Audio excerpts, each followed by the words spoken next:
Merci beaucoup pour ces questions, très brèves, concises, efficaces, et j'apprécie beaucoup. Bon, alors, quand je parlais du massacre des innocents,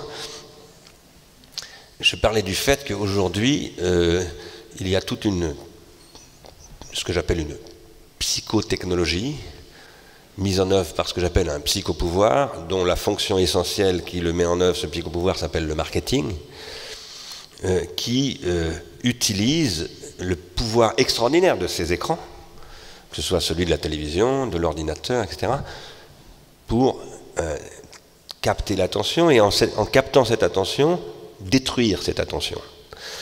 L'attention, c'est quelque chose de capital chez l'être humain. Juste pour dire une chose qui est un peu une platitude, mais qui mérite quand même d'être dite, si votre attention n'est pas formée, vous n'aurez pas d'attention. C'est ce qui nous a appris le docteur Itard, à propos de Victor de l'Aveyron, l'enfant sauvage, comme on l'appelle. Bon. Un enfant qui ne reçoit pas d'attention, qui n'est pas objet d'attention, et dont on ne cultive pas l'attention en faisant attention à lui, n'a pas d'attention tout simplement. Et c'est ce qu'on appelle par exemple les enfants sauvages.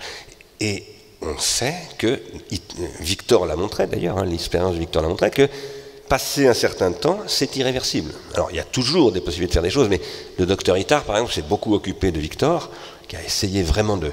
Il a fait faire des progrès à Victor, mais il n'a jamais réussi en fait à surmonter le handicap, parce qu'il y a une période pendant laquelle on peut former l'attention. Et après, c'est trop tard. Alors ça ne veut pas dire qu'après on ne peut pas développer son attention, après on continue à développer son attention. Mais si on n'a pas eu une base, qui est la base de la synaptogenèse infantile qui se passe entre la naissance et 5 ans, s'il n'y a pas un travail à cette base qui se fait, après c'est très très difficile de rattraper. Moi je pense qu'on peut toujours rattraper tout, mais dans tous les cas, cette période est extrêmement importante. Or, je considère qu'aujourd'hui, on massacre le processus de transmission attentionnelle, de construction de l'attention. On détruit cette formation de l'attention. En disant cela, je ne veux pas du tout condamner, et je répondrai tout à l'heure à cette très importante question de savoir qu'est-ce que l'ennemi dans cette affaire, je ne veux pas condamner la technique, ni même la télévision, ni même les jeux vidéo. Parce que de toute façon, je pense que ce n'est jamais en condamnant qu'on avance, c'est en comprenant comment ça fonctionne. Après, on peut condamner, on peut décider, on considérera condamnable, par exemple, de mettre des enfants devant la télévision de tel âge, par exemple. Moi, je ne serais pas choqué qu'on dise, il est condamnable de faire cela. Non pas qu'on mette les gens en prison s'ils le font, mais leur dire, c'est condamnable, voilà, il ne faut pas le faire. Le massacre, autrement dit, ce n'est pas le massacre des jeunes gens ou des enfants qui utilisent les jeux vidéo pour tirer sur des cibles artificielles. Non, c'est eux qui sont massacrés, ceux qui tirent. Le fait de tirer fait qu'ils se tirent sur eux-mêmes. Ils se massacrent par délégation, c'est-à-dire en se soumettant à des modèles qui les incitent à ne pas cultiver leur attention, mais au contraire à cultiver leur pulsion, leur comportement pulsionnel, et à les empêcher d'apprendre à différer la satisfaction de la pulsion. Alors je vois très souvent, moi, dans des avions, des vieux cons dans mon genre de 60 ans qui jouent à ça. Bon, et que ça concerne tout le monde. Bon. Et je ne dis pas qu'il ne faut pas jouer en plus à ces jeux. Parce que personnellement, je pense qu'un pharmacone a toujours un côté positif. Donc simplement, c'est pas comme ça qu'il faut poser les problèmes. La question n'est pas de savoir si c'est bien ou si c'est mal. La question est de savoir qu'est-ce qui se passe.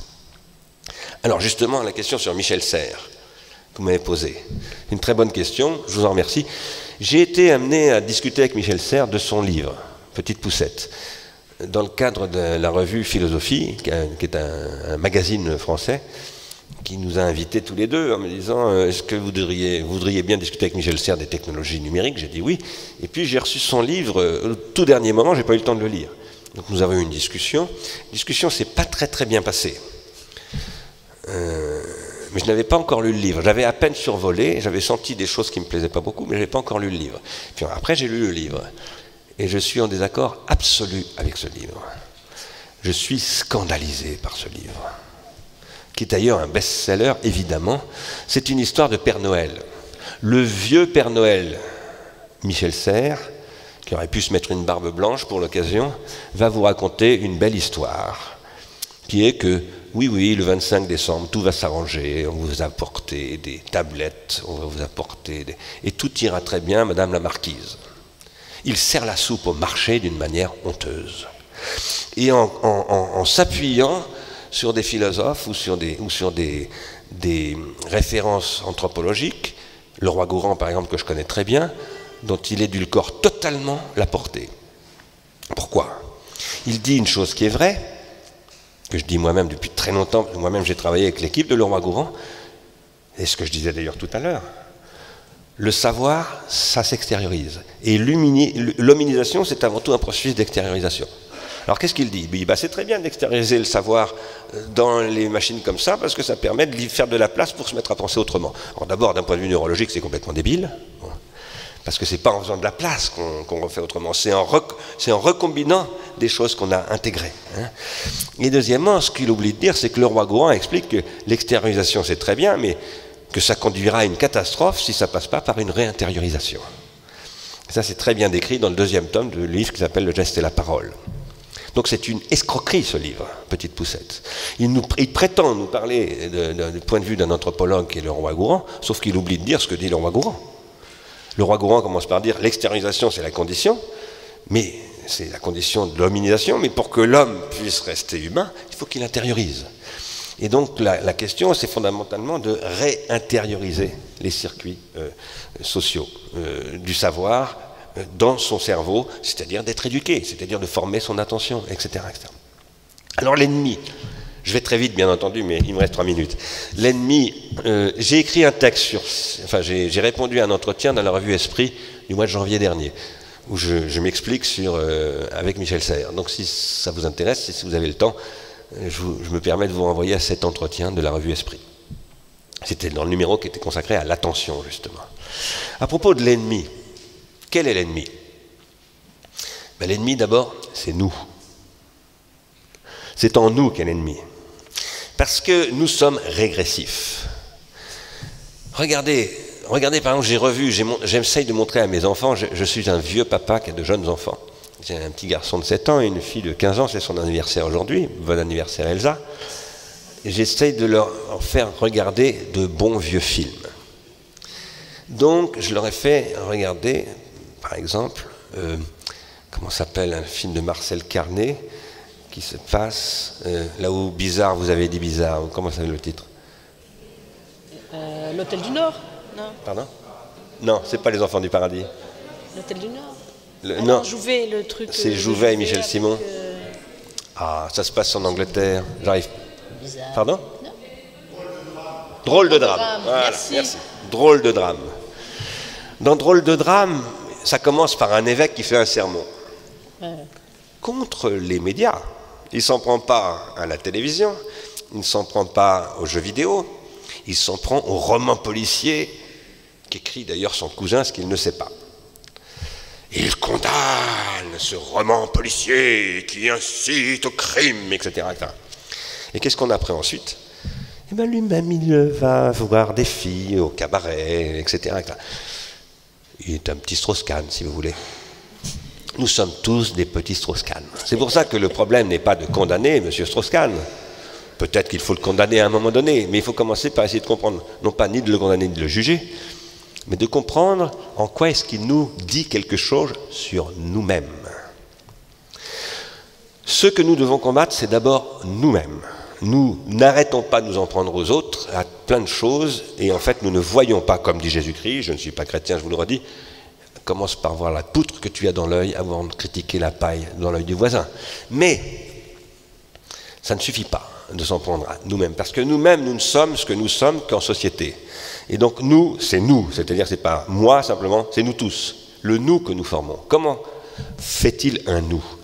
Il fait un nous à travers des dispositifs qui nous mettent en relation les uns avec les autres, depuis toujours. À l'époque du paléolithique supérieur, la grotte rupestre, la peinture rupestre, etc. etc. Tout ça, les dispositifs de communication constituent ce nous. Aujourd'hui, ces dispositifs de communication ont été monopolisés, hégémoniquement, j'emploie le mot de Gramsci, d'hégémonie, par le psychopouvoir et le neuropouvoir. De ce que je combats, c'est le neuropouvoir et le psychopouvoir. Ce n'est pas du tout les États-Unis. souvent les meilleurs combattants sont aux États-Unis. Comme le dit Jacques, il se réfère à quelqu'un qui a développé des concepts. Et moi, les gens que je connais les plus forts pour lutter, comme nous, sur ce que nous faisons, ils sont aux États-Unis. Les meilleures études qui ont été faites par Zimmerman et Christakis, par exemple, c'est aux États-Unis. Donc, ce n'est pas les États-Unis, ce n'est pas un pays qu'il s'agit de combattre. C'est certainement pas la technique qu'il s'agit de combattre. Ce qu'il s'agit de combattre, c'est notre bêtise par rapport à la technique. C'est notre incapacité à penser la technique. C'est notre incapacité à transformer une technique toxique en quelque chose de positif. C'est notre paresse aussi. Notre paresse à nous dire, bon, bah, on va aller gueuler contre les médias, puis finalement, ça va nous permettre de ne pas trop nous poser de questions. Si, il faut se poser beaucoup de questions, il faut beaucoup travailler. Et il faut faire, peut-être avec Paris Lecture, de la recherche-action. Moi, j'ai proposé, parce que je suis au Conseil national du numérique, et je suis aussi dans quelques autres instances maintenant, je ne sais pas pourquoi. Bon, j'arrête pas de leur taper dessus, mais ils n'arrêtent pas de m'inviter. Bon. C'est parce qu'ils ont envie de me neutraliser, mais ils n'y arriveront pas. Ils n'y arriveront pas. Ils ont besoin d'un aiguillon. Ils ont besoin d'aiguillons, oui, voyons-le très positivement. J'ai proposé donc dans ces instances de lancer des thèses de recherche sur ces questions. 500 par an en France. Et j'ai dit si on en fait 500 en France, 500 en Allemagne, 500 en Belgique, 500 en Angleterre, 500 en Italie, 500... Imaginez, disons 10 fois 500, 5000, ça c'est un projet pour l'Europe, 5000 thésards qui vont renouveler pendant 3 ans. Mais à la fin, vous avez 15 000 thésards. 15 000 thésards au bout de 3 ans. 15 000 thésards qui ont fait quoi? Dans toutes les disciplines, ils ont réfléchi sur l'impact du numérique, sur leur savoir, sur leur société, etc., etc. Et on crée un parlement des thésards. Et on fait un parlement des directeurs de recherche de ces thésards. Et ça je réponds à votre question par lecture, on fait ça en recherche-action.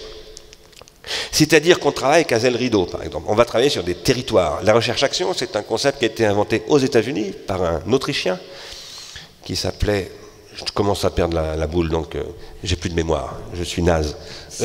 Mais peu importe, cet Autrichien a mis en œuvre une méthode de recherche qui consiste à travailler avec des gens et à faire que ces gens sur lesquels on travaille deviennent eux-mêmes des gens qui travaillent sur eux-mêmes, c'est-à-dire des chercheurs eux-mêmes. Bon. C'est tout à fait indispensable de faire ça aujourd'hui parce qu'il y a une vitesse de transformation de la société qui fait qu'on ne peut pas se dire on va faire de la recherche, puis ensuite on fera du transfert, et puis dans 10 ans on verra les résultats. Non, il faut faire de la recherche et que cette recherche transforme la société en se faisant. Ça veut dire qu'il faut qu'elle incite la société à se mettre à faire de la recherche elle-même. Voilà, je m'arrête. Je suis obligé de partir parce que je dois prendre un train. Je suis vraiment désolé de ne pas pouvoir rester. J'aurais vraiment écouté avec grand plaisir d'abord Bruno Harlé et puis tous nos amis qui vont parler. Mais je ne peux pas. Mais peut-être que j'écouterai en ligne. Voilà, merci beaucoup.